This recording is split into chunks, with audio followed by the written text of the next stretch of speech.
Hey guys, so we're going to have a look at the 2019 question 5, paper 2. So it's a mock question. It's got to do with combinations of numbers, which can be a little bit tricky. You've kind of got two options when it comes to these type of questions. You get combination questions and you get probability questions, and sometimes they're interlinked. So this one's just solely based on combinations, and it's quite a typical question that might come up, although I think one or two bits maybe slightly on the hard side. So it says the code for a combination lock consists of 4-digit numbers. So you got 4 numbers going from 0 to 9, and a code can not begin with or end with 0. So that's the restrictions we have. And numbers may be repeated. So the most important thing there is that numbers may be repeated, and one of the biggest mistakes people make is that the numbers from 0 to 9, well, that's actually 10 numbers, because we've got 1 to 9 and we've got 0 included. So first question is very straightforward. It says write down the smallest possible 4-digit code. So I'm going to put in 4 boxes to represent this. The first one can't be a 0, so we can't have a 0 in the first one. So it's going to be 1 is the smallest number we can have. The last one can't be a 0 either, so I'm going to put 1 here. And then the middle two numbers can be anything from 0 to 9. Well, the smallest numbers there are obviously 0, 0, so the smallest code is 1001. How many different codes are possible? Well, again, we're going to draw out our 4 boxes here. Now this is where it gets a little bit tricky. So I'm told that the first number can't be 0. So even though there's 10 numbers to pick from, 0 to 9, I only have a choice of 9 in them because 0 is taken out. So I'm going to put 9 there. The last one is the exact same, because numbers can be repeated here. 0 to 9, but I have to take out 0. So I've only got 9 options there. Then for the middle two numbers, so for digit 2 and 3, I actually have 10 options. I can put anything from 0 to 9 in there, so I'm going to put 10 there and 10 there. So if I times all that together, I get 8,100. So there's 8,100 different options, right, or different combinations of codes I can have. Biggest problem there is people forget that there's 10 numbers between 0 and 9, and the word repeated sometimes causes an issue, because, which you'll see a little bit later on, is that numbers can't be repeated in certain circumstances. So find the number of 4-digit codes in which no number is repeated as a percentage of the total number of codes. So let's not worry about this percentage bit for a moment. Find the number of 4-digit codes in which no digit is repeated.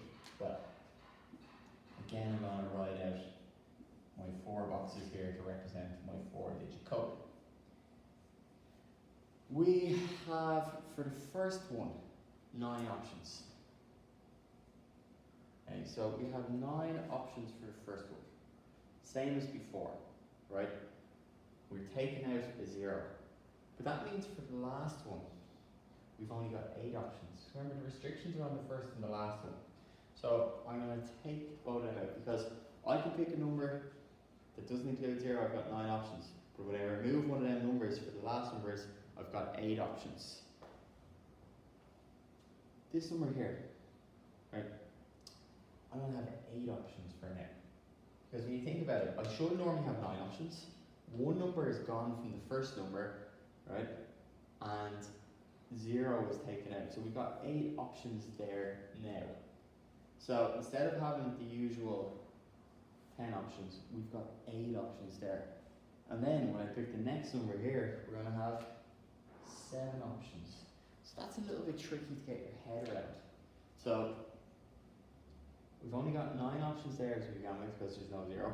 But no 0 there, but we've already used one of our options. And then we've got 8 numbers left in the mix there, and we've got 7 numbers left in the mix there. Again, a little bit tricky to get your head around, but hopefully it's not too bad. We times all these together, and we get 4032. And then to find that as a percentage, so to find that as a percentage of the overall number, we go 4032 all over 8100. We times by 100 to get your percentage, and that gives us 49.8%. So we get 49.8%. Again, this is very tricky kind of on the harder end of things. Could come up as an insert question, but again would be one of the last parts. You get a few more straightforward parts before that. Having a look at part B.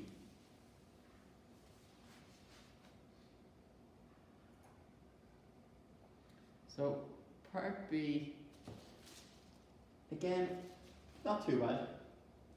This one has a lot to do with the order in which things can come up. So to begin with, it says 5 members of the team, 3 boys and 2 girls are seated in a row for a photograph. Find the number of ways in which it needs to be arranged for a photo if there's no restrictions.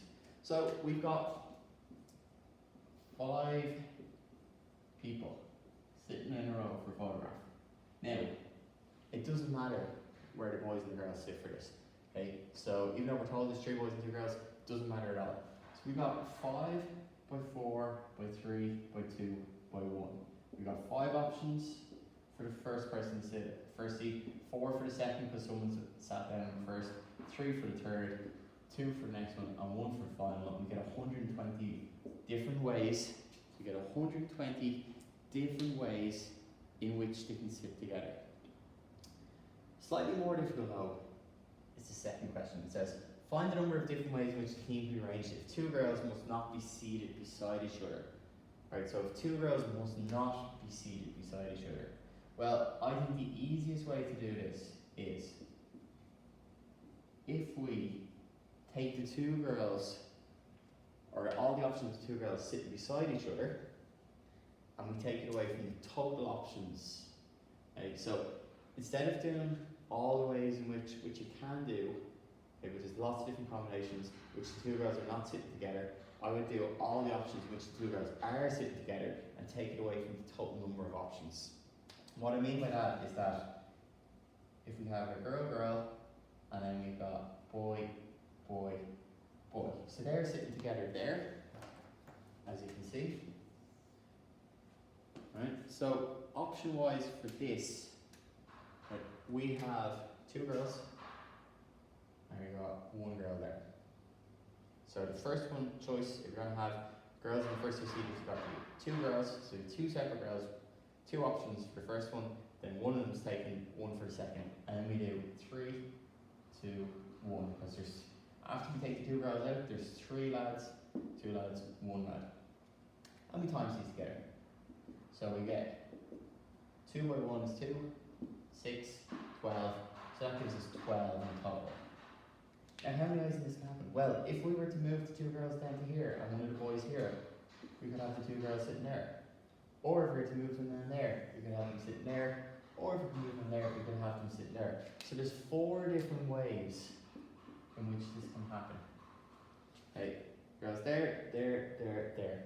And that gives me 48. So there's 48 different combinations in which girls are sitting beside each other. And then to find out the amount of combinations in which girls aren't sitting beside each other, well, the total number is 120. 48 is which the amount of options in which they are sitting together. So minus them from each other, and we get 72. So there's 72 different combinations.